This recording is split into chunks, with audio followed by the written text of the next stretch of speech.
रामटेक नाम के गांव में विठू नाम का एक लकड़ी का कारीगर रहता था। गांव में किसी का भी घर बनाना हो तो विठू को बुलावा आ जाया करता था।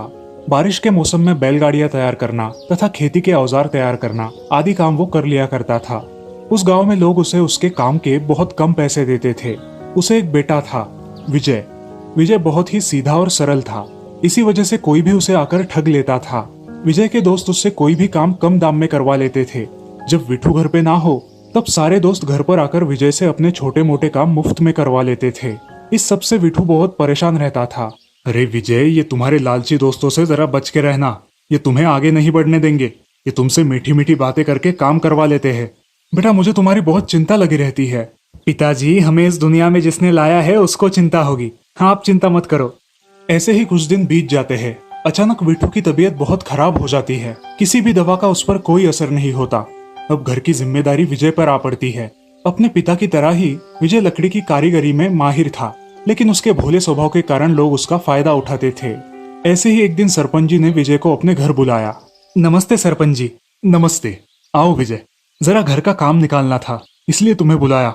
मुझे घर के लिए 4 चौखट और 2 खिड़कियां चाहिए। 1 हफ्ते में बनवा के दोगे? हाँ सरपंच जी, मैं आपको जल्द ही बनवा दूंगा। अगर तुमने ये काम कर दिया तो मैं तुम्हें 4 बोरियां भर के अनाज दूंगा और उसके साथ मेरे खेत के घर का भी काम दूंगा। हाँ सरपंच जी, मैं जल्द ही आपको सारे चौखटे और खिड़कियां बनवा कर ला दूंगा। विजय काम को लेकर बहुत उत्सुक होता है और लकड़ियां तोड़ने के लिए बैलगाड़ी लेकर जंगल में चला जाता है। उसे जंगल का कोना कोना पता था। उसे कहाँ अच्छी लकड़ियां मिलेगी ये भी पता था। उसने काटने के लिए एक सूखा नीम का पेड़ चुना और कुल्हाड़ी से उस पर घाव करना शुरू किया। 1-2 घाव करते ही उस पेड़ से आवाज आई, हे मानव, रुक जाओ। कौन है? सामने आओ। मैं हूँ मानव, पेड़। मैं एक ब्रह्म राक्षस हूँ। मुझे एक साधु ने इस पेड़ में कैद कर दिया है। तुम कृपा करके इस पेड़ को मत काटो। अगर तुमने ये पेड़ काट दिया तो मैं मर जाऊंगा।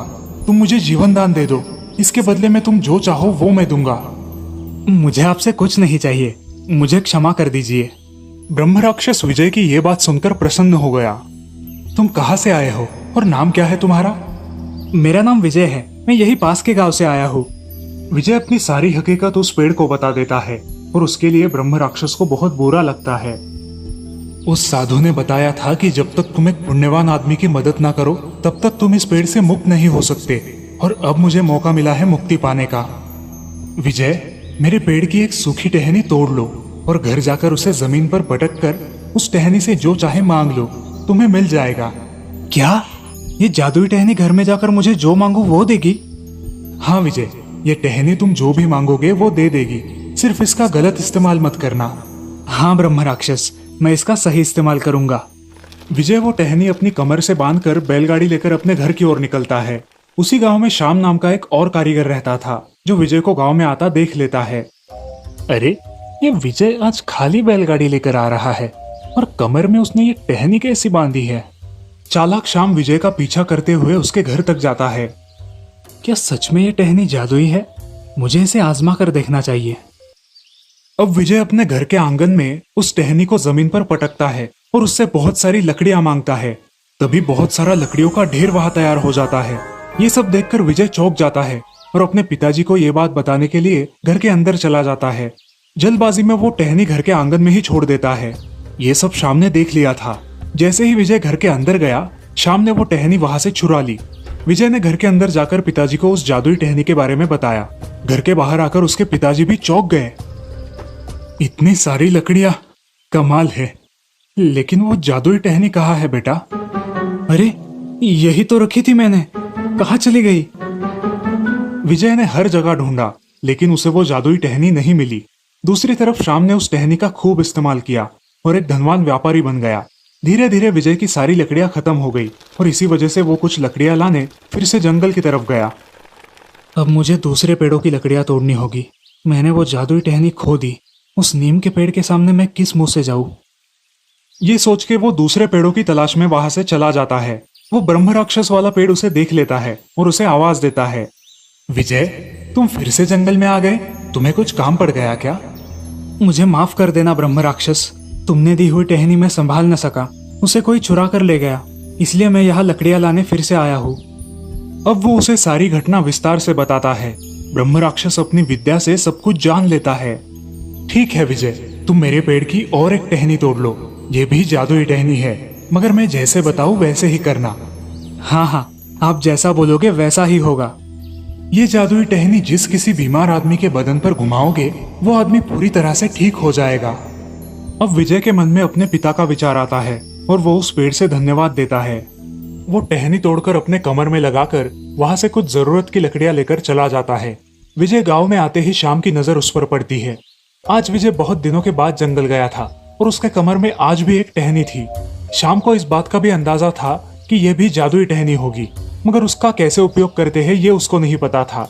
उसने इस बार भी विजय का पीछा किया और छुपके से उसे देखने लगा। विजय ने घर जाकर वो टहनी अपने पिता पर आजमाई। अरे विजय, तू ये क्या कर रहा है? पागल तो नहीं हो गया? पिताजी आप बस देखो मैं क्या करता हूँ। तभी चमत्कार हो जाता है। उसके पिताजी एकदम से खड़े हो जाते हैं। उन्हें कोई भी थकान महसूस नहीं होती।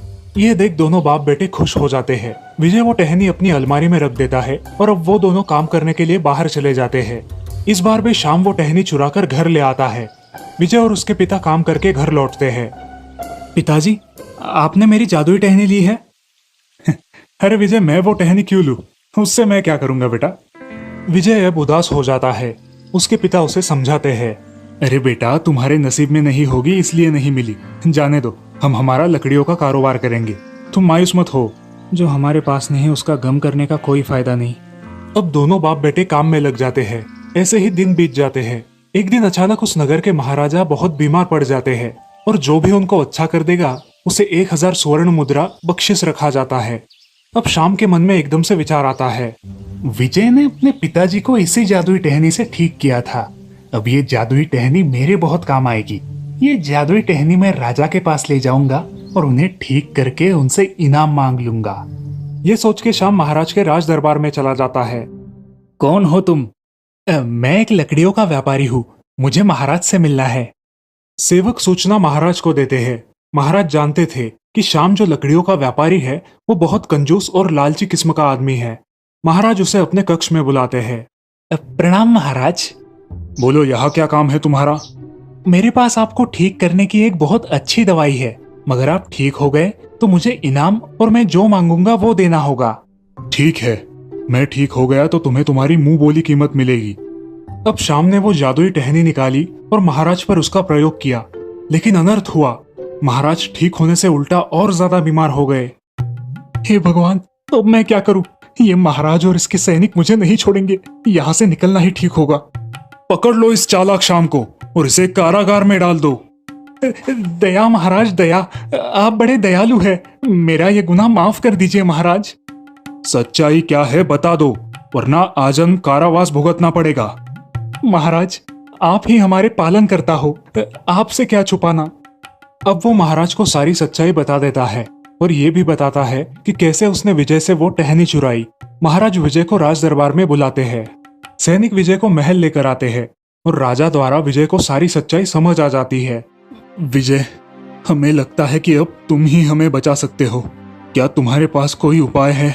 हाँ महाराज, ये टहनी तो मेरी ही है, मगर ये किसी को बीमार नहीं करती। ये तो बीमार को ठीक कर देती है। न जाने आप पे इसका विपरीत परिणाम कैसे हुआ। ये सब उस ब्रह्म राक्षस की माया थी।